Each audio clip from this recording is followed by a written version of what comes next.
Toledo kicked off their 2014 campaign in a renovated Glass Bowl against a tough New Hampshire team. Alabama transfer Philip Ely takes the helmet QB for a new-look Rocket offense, while coordinator John Haycock looks to make the defense a little more Toledo tough.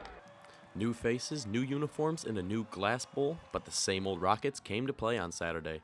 Here, Philip Ely would connect with Corey Jones across the middle, but the offense would struggle in the early stages. But the Wildcats, however, came out firing with this 35-yard TD from Goldrich to R.J. Harris down the right sideline to take a 7-0 lead. Kareem Hunt would provide an early spark for Toledo with this run here in the first quarter. That would eventually set up the third-team All-American Jeremiah Detmer from 22 yards out to cut into the lead. UNH just kept making plays, though, as Nico Storetti gets airborne here to keep momentum in their favor just before Sean Goldrich would plunge it in from 4 yards out to take a surprising 14-3 lead in the second quarter. But it wouldn't take long for an answer, as Ely found Jones again, who took it this time 64 yards up the left sideline to cut the lead to 14-10. And from there, the Rocket defense would buckle down, starting with this tackle for a loss by linebacker Junior Silvestri. Then it would be Kareem Hunt who would give Toledo their first lead of the game, scoring from just 2 yards out with 24 seconds left in the first half. In the third quarter, UNH would attempt a fake punt, but it was Ray Bush there to deliver the punishing hit on punter Brad Praske. Justin Olak would get into the action with a nice sliding catch near the sideline on a low ball from Ely, and once again it was sophomore Kareem Hunt there to cap it off from another 2 yards out. But the young running back wasn't done just yet, as he somehow eludes the defense with this run on the next Toledo possession.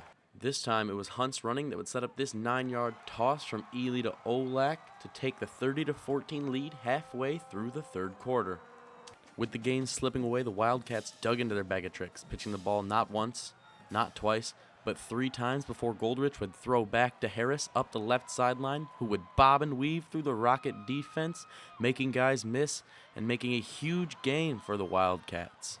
After a Goldrich touchdown pass to Storetti, UNH would line up for 2, but failed to convert, as this time Storetti would fumble the ball and fall just short of the goal line, making the score 30-20. On the ensuing possession, Ely would send Zmolik in motion before hitting him on a quick seam across the middle to set up another Justin Olak touchdown catch. New Hampshire would look to get back in the game on this Goldrich bomb to a wide-open R.J. Harris in the end zone, but the pass falls incomplete, dashing any UNH hopes of a comeback. At the start of the fourth, it was true freshman Terry Swanson getting into the mix, catching a 40-yard screen from Philip Ely and taking it down the left sideline for his first career score. And fittingly, it would be kicker Jeremiah Detmer to bookend the scoring for Toledo with this 27-yard boot, making the final score 54-20. I think any way I could have played bad, I could play good. I think just being out there was the best feeling.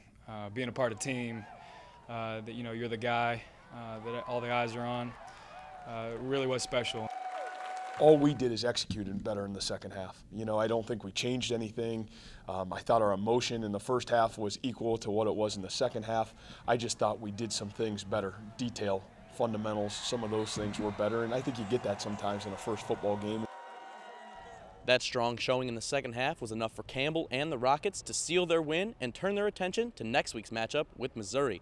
The number 24 Tigers will come into the Glass Bowl 1-0 after a 38-18 victory over South Dakota State. I'm Brandan Carnes for UT 10 News.